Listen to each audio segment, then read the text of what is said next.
के साथ कथावाचक पंडित प्रदीप मिश्रा ने महाकालेश्वर मंदिर की दर्शन व्यवस्था पर सवाल खड़े किए हैं।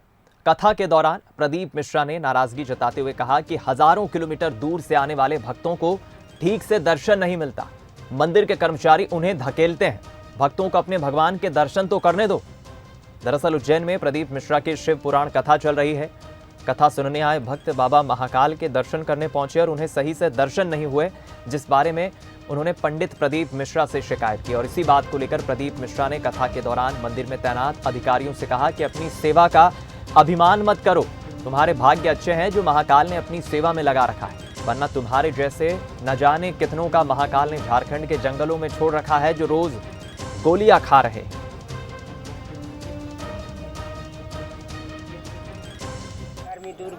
ये भी तो शिव भक्त हैं, ये भी तो शंकर के भक्त हैं।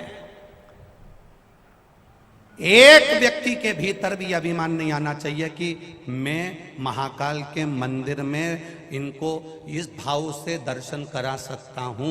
किसी के मन में यह ना आए कि आप महाकाल का दर्शन इन भक्तों को करा रहे हो।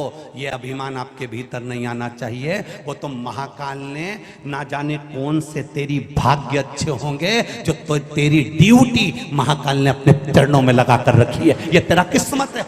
तो उनके दरवाजे पर खड़े होकर भक्तों के जय घोष नहीं झेल पा रहा है, और उसमें भी अहंकार।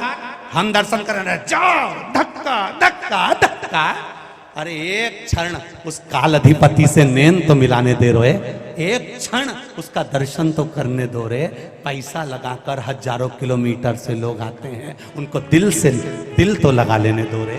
एक क्षण किस अभिमान में जी रहे हो?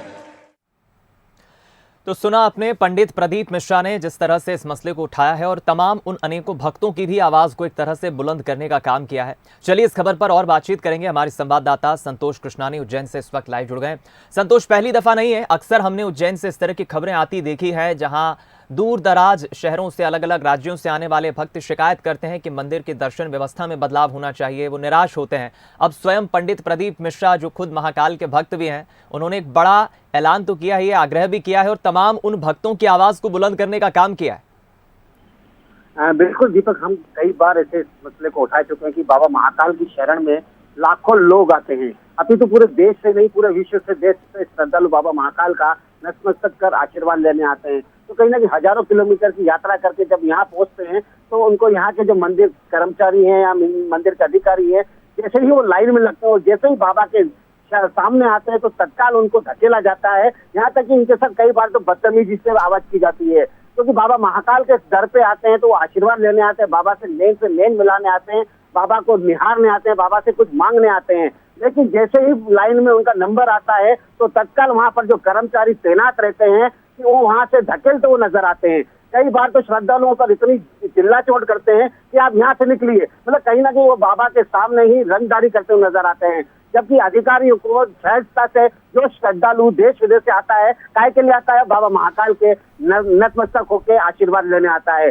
श्रद्धालु से नम्रता से बातचीत करना चाहिए। आए दिन यहाँ होता है कि श्रद्धालु के साथ कर्मचारी बदतमीजी करते हैं, कई बार मारपीट हो जाती है, तो कहीं ना कहीं श्रद्धालुओं को अनदेखा किया जाता है। बिल्कुल ठीक कहा आपने। और संतोष, यही कारण है कि शायद पंडित प्रदीप मिश्रा को अब इस मामले में हस्तक्षेप करते हुए ऐलान करना पड़ा।